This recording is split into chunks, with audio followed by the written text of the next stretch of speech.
Good afternoon. Good afternoon. Thank you so much. Anupam, that was brilliant. I am ready to disrupt myself. Actually, I've been doing that for the last few decades because I live in Silicon Valley, and that's how you survive every tech revolution. But as he said, this is a time for courage. It's a time for vision. It's a time for courage. And you heard in my bio that I have studied and I've worked in digital transformation, well, I think when the term itself got popular, which was around 2012, 2011. But this isn't about digital transformation any longer. This is now about business transformation.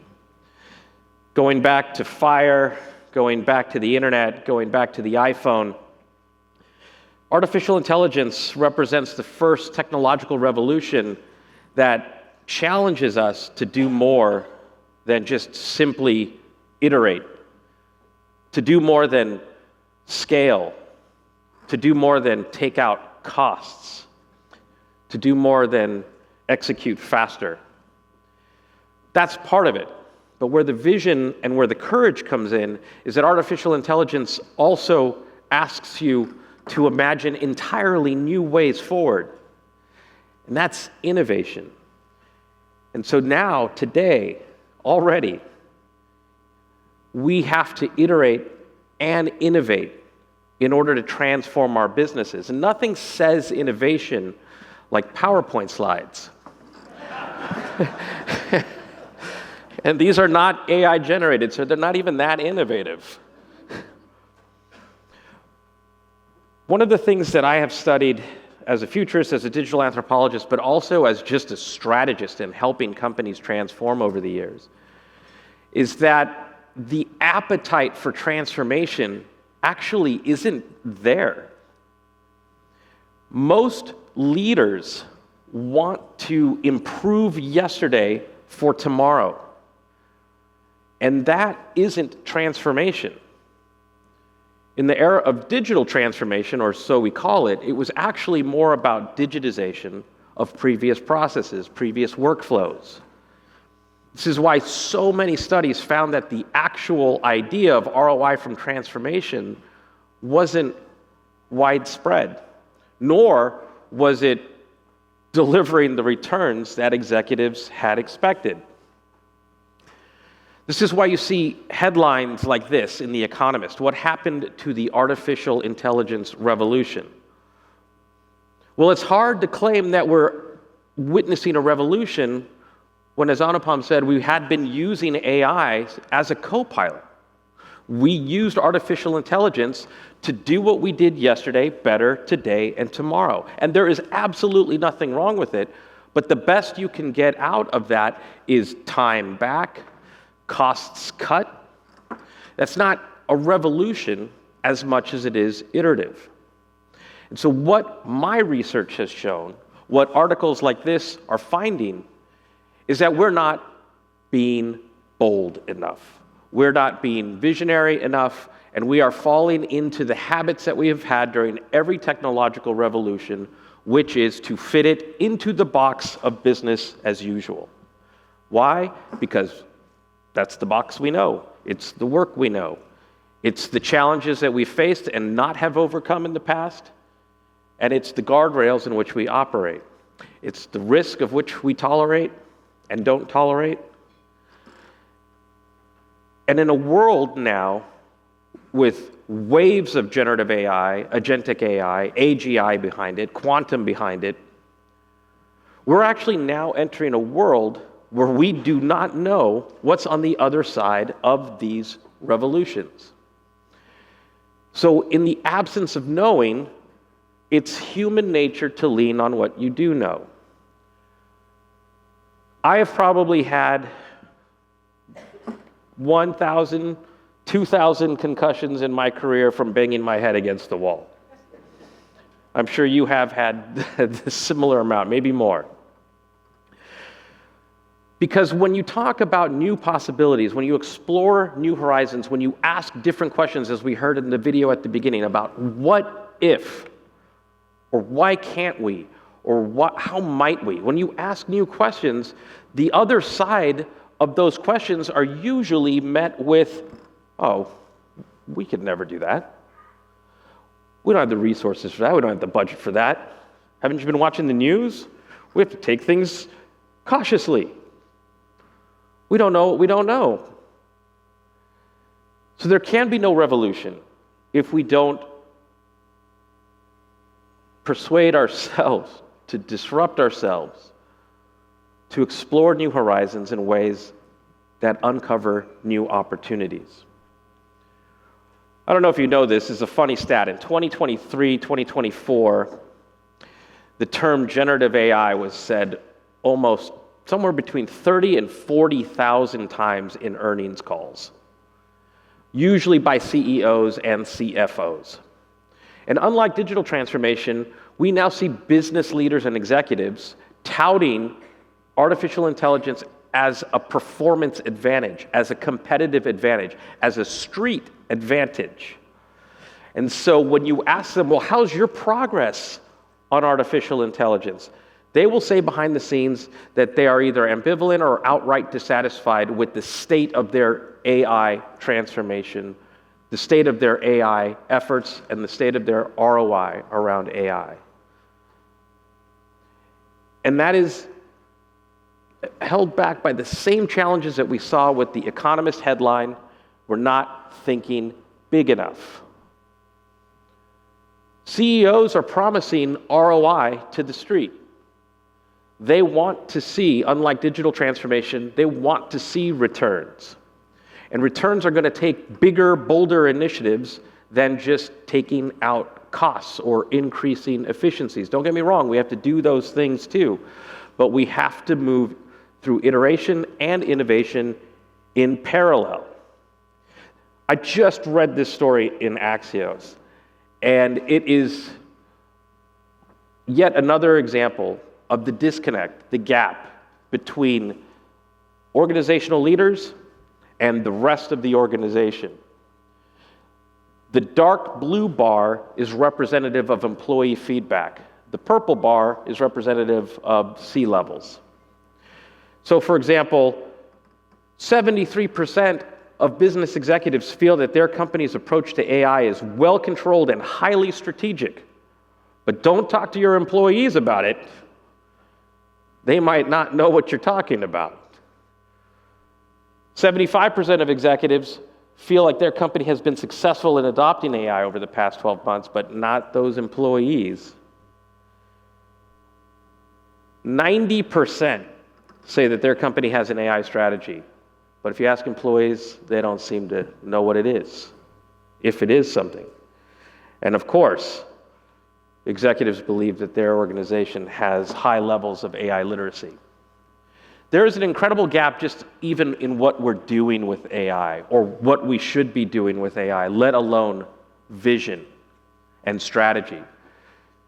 In one of the research reports that we just published, it actually comes out officially next week, we had found that of all of the companies that are investing in AI business transformation, there is an elite group of what we call AI pacesetters who are operating with an AI vision. And that sounds fantastic. But when you go deeper and you look at what the vision is, it's not terribly visionary. It's iterative. So as an industry, we have to raise the bar. As an industry, we have to challenge ourselves to think and dream bigger, to imagine new possibilities in a state of the unknown, in a state of uncertainty. We've got a long way to go, especially when 1% of companies believe that they are at AI maturity. The consensus is that the biggest barrier to scale isn't employees. It certainly isn't the technology. It is the executives leading the effort. They're not steering fast enough. They're not thinking big enough. But when they talk to the street, boy, are they promising AI business transformation. When you talk to them behind the scenes, or if you talk to boards, boy, are they saying they're not happy with the progress that they're making this far. But at some point, leaders have to lead. And I think that's where you come in. They don't know what they don't know. So as a leader, they lean on what they do know. And when they don't know what they don't know, it's hard to imagine use cases. It's hard to imagine innovation if it's not tangible, if it isn't roadmap, if it isn't tied to some type of performance or metrics or milestones along the way. I've worked with my fair share of enterprises, but I've also worked with my fair share of startups and venture capitalists. And one of the reasons why I stayed close to smaller companies, why I stayed close to investors, is because I wanted to understand how to speak their language. When you think about the language of a venture capitalist and a founder or an entrepreneur, they're not coming to you with use cases that are usually proven on how much they're going to take out costs. They're talking about stuff that doesn't exist or that you didn't know exists. Venture capitalists have a formula for assessing their investments. I would love to say that founders have a formula for pitching their companies, but that's always something that has to be improved. But still, venture capitalists have to see through a bad presentation to recognize the promise of a new technology or a new company. And they're not looking for 5x or 10x returns. They're looking for 1,000x returns over the long term. And so the formulas that they have, the processes that they have, the methodologies that they have to explore the unknown and assess risk and assess opportunities for returns exists. And I believe in order to move forward with big, bold ideas, we have to not only challenge ourselves, but we have to challenge our conventions. We have to challenge our business logic. We have to challenge our roadmaps and our strategies. Are they big enough? Because if they're not, we already know what that's going to yield. AI is just another incarnation of what we realized with digital transformation or digitization. Because everything is going to change. As Anupam said, the industries as we've known them, that era is over. Business as usual is evolving into something entirely new that doesn't even have a playbook. I'm pretty sure over the last 2 weeks you have heard about Box, you've heard about Shopify, you've heard about Duolingo, with each of their CEOs publishing memos about becoming AI first. And that's kicked up a lot of debate. What do they mean by AI first? Are they replacing jobs? Are they reimagining the org chart? Well, in many ways, yes, yes, and yes. But it isn't as dire as it may sound. It is an opportunity for us to imagine then, what do we do differently? I just read this incredible stat right before I came on.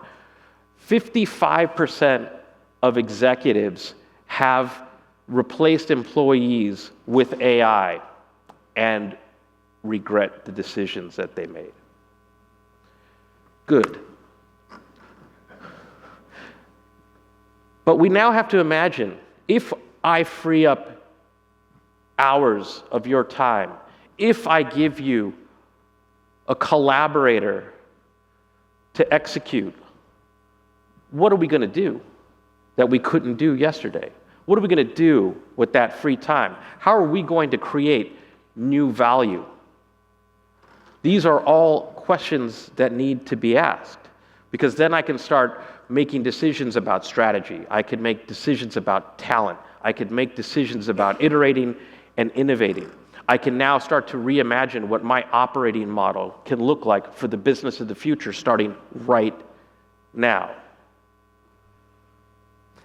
This is Vinod Khosla. He's one of the most prolific investors, venture capitalists out there. He posted this on X, because I guess you can't say he tweeted this. Most businesses have no clue what is about to hit them in the next 10 years when most rules of engagement will change. I saw this and I kind of stopped in my tracks and said, well, that sounds pretty dire. What does he mean by this? Because he didn't follow it up. Well, actually, he did follow it up. He got even more abstract. Only 200 people in the world understand what's about to happen. All right? I I guess maybe let's make it 201. I'm going to try to think about this. Because when people say things like this, it's very easy to just move on.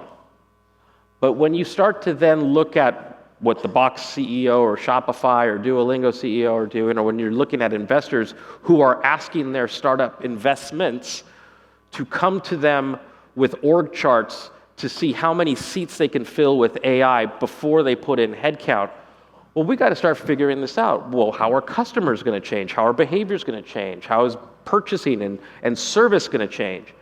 Because those are the rules of engagement.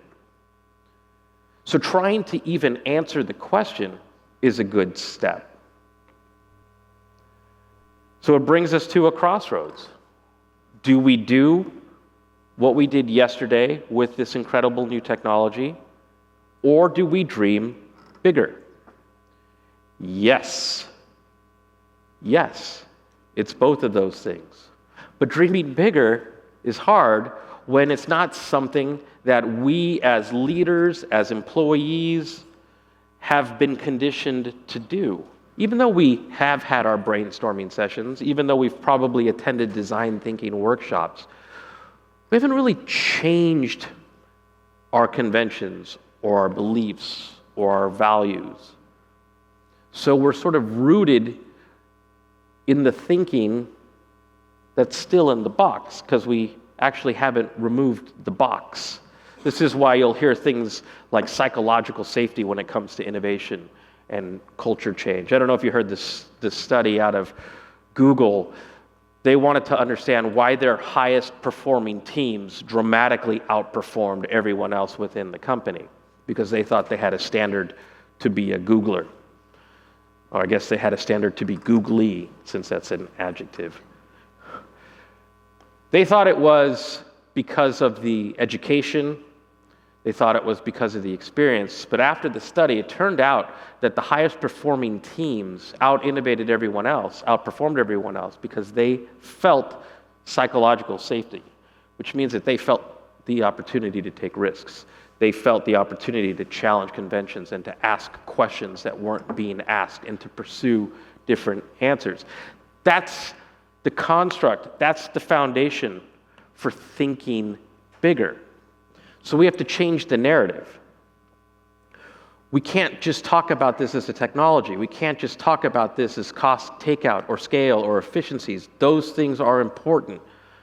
But in order to change the future, in order to create a future that wouldn't have otherwise existed, in order to unlock the full potential of these technologies, we need to ask different questions and empower ourselves and one another to give each other the space and the safety, and maybe even the incentivization, to think differently about what our organization looks like, how we create value, how we deliver value to our stakeholders and to our shareholders, and really start having those uncomfortable conversations. Yes, AI is going to sit in your org chart. So where? What's it going to do? How does it collaborate with other employees? How does it augment you and me and our teams rather than automate and replace? It's the augmentation piece that we're not talking about enough, because that work doesn't exist yet. And that's where leadership comes in. So the way I think about things, and I try to break it down simply, because everything's moving so fast, is I'm now breaking out my roadmaps. When I work with other companies, when I work with other leaders, I'm evaluating what's the top-down, what's the functional investment, and are we operating independently? Are we operating in silos? Or are we operating with a top-down vision? Because I need to understand if that AI is iterative, which is going to supercharge yesterday's work tomorrow. Cool. But now I also need to explore Vinod Khosla's post about the rules of engagement changing. Am I investing in the things that are going to change tomorrow? Am I investing in the things that we didn't do yesterday, or that we couldn't do yesterday, or that we didn't even know to do yesterday? And finding that balance between the two, because it is innovative AI that's going to disrupt business models and entire industries. And that is going to happen to us or because of us. That's the choice. That's the opportunity. This is research that I've been leading over the last 2 years. I'm already starting to find high performers, risk takers, big thinkers, game changers, people who are circumventing everything that held them back in the past in order to explore new horizons and deliver net new value to the organization, all while earning C-level support and board support. And look, I'll tell you the truth, most of the time the boards that I'm talking to, they're not even thinking big enough. They're just putting the pressure on C-suites without having the answers. So someone's got to have the answers. I think that's why we're here together today. By the way, if these slides are going too fast, because I see some of you taking pictures, I will send these to you. Don't use up all your film. That's a real bad joke, but I think there's a parallel, though, with Kodak in this conversation. But what we're seeing now is when we can think big enough, when we document the attributes, for example, in the way that a venture capitalist breaks out their investments, when we rethink work, when we rethink outcomes, when we rethink aspirations, we actually can trace investments back to business performance. And at the end of the day, that's all shareholders want, that's all boards want, that's all stakeholders want. We don't want to be threatened, we don't want to be automated away. We actually want to grow through all of this. There's plenty of uncertainty and anxiety in other parts of the world. Let it not be AI. Let it not be our business transformation. So we do need to step up that vision. We do need to think not just about isolated technologies, but more of a platform approach towards business transformation. We do need to focus on rethinking talent.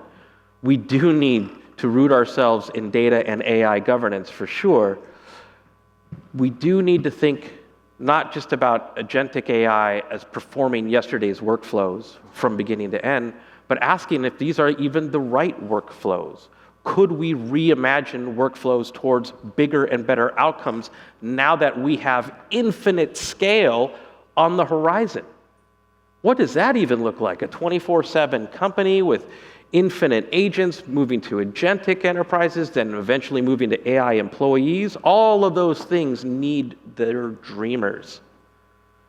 So this is what it means to disrupt yourself, to give yourself permission to ask different questions and give yourself the space and time to find those answers. A lot of times when I'm challenging my strategy, I refuse to cheat with ChatGPT or Perplexity or any of the other tools.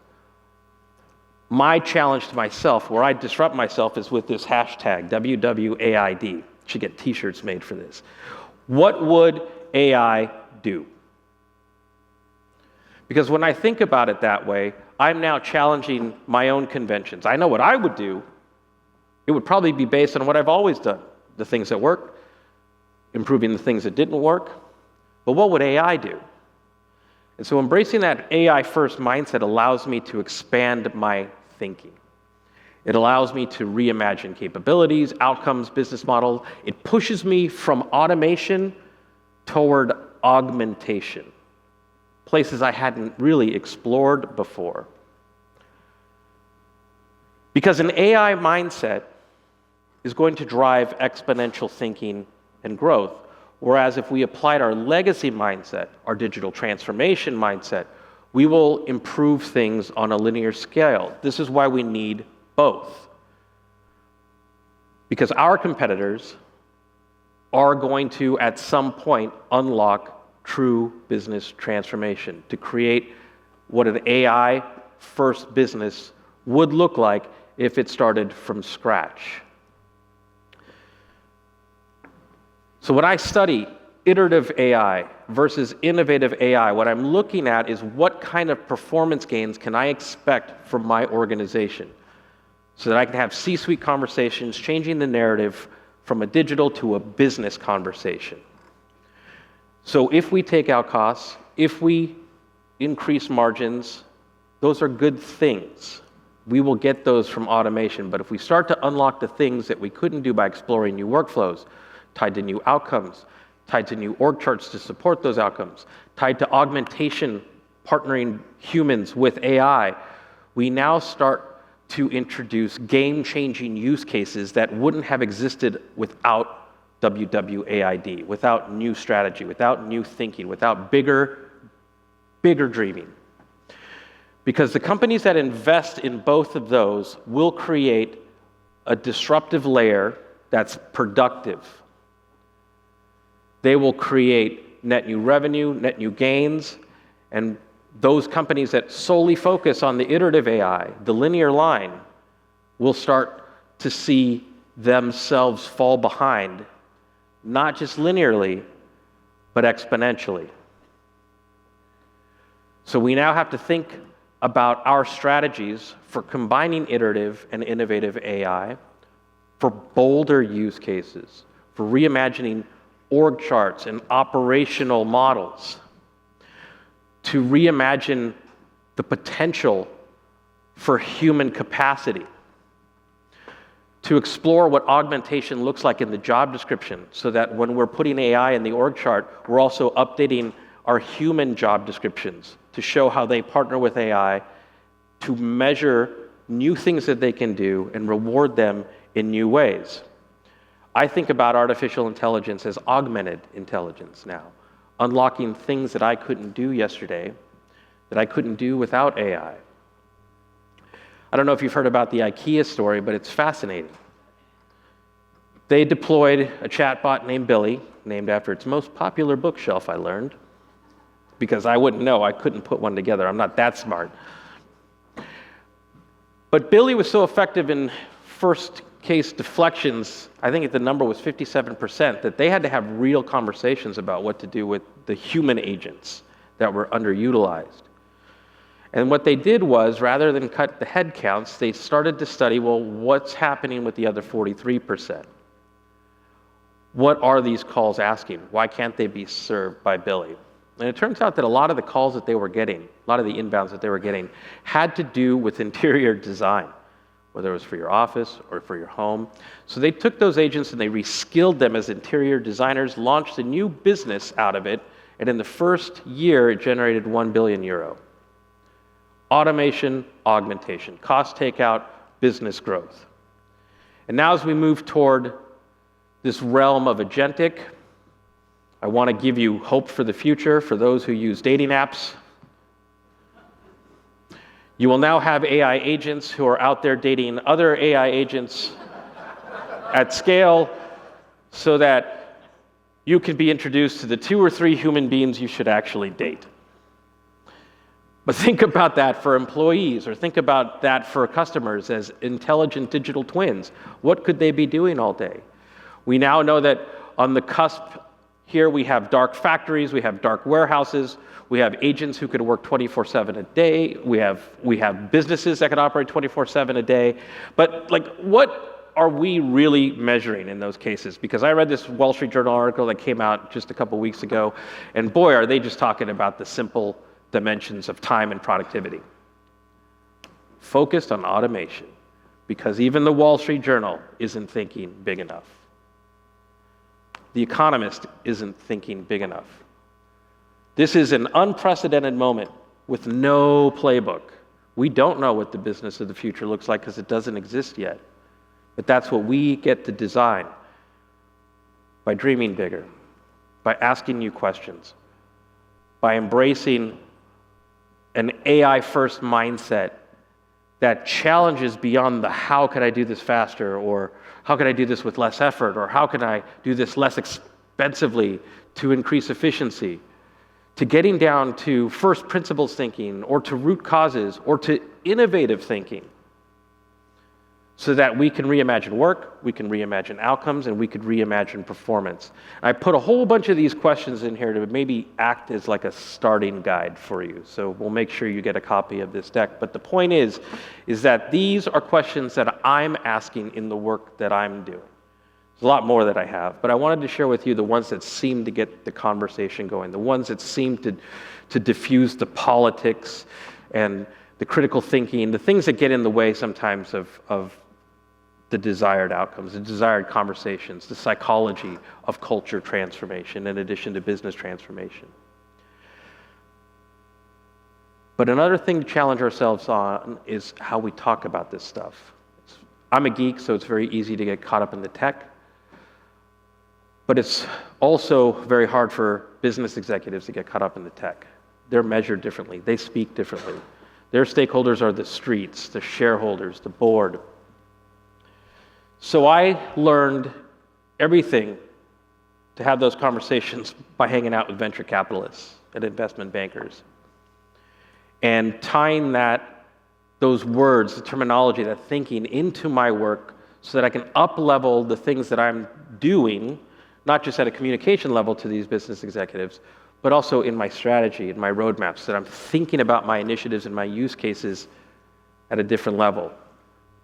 And that's what I would leave for you. This is about business acceleration versus digital transformation. So I'll leave you with this.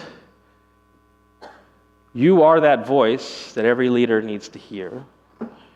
You have that vision that every leader needs to see. Because otherwise, they wouldn't be able to think about this, see this, or do this without you.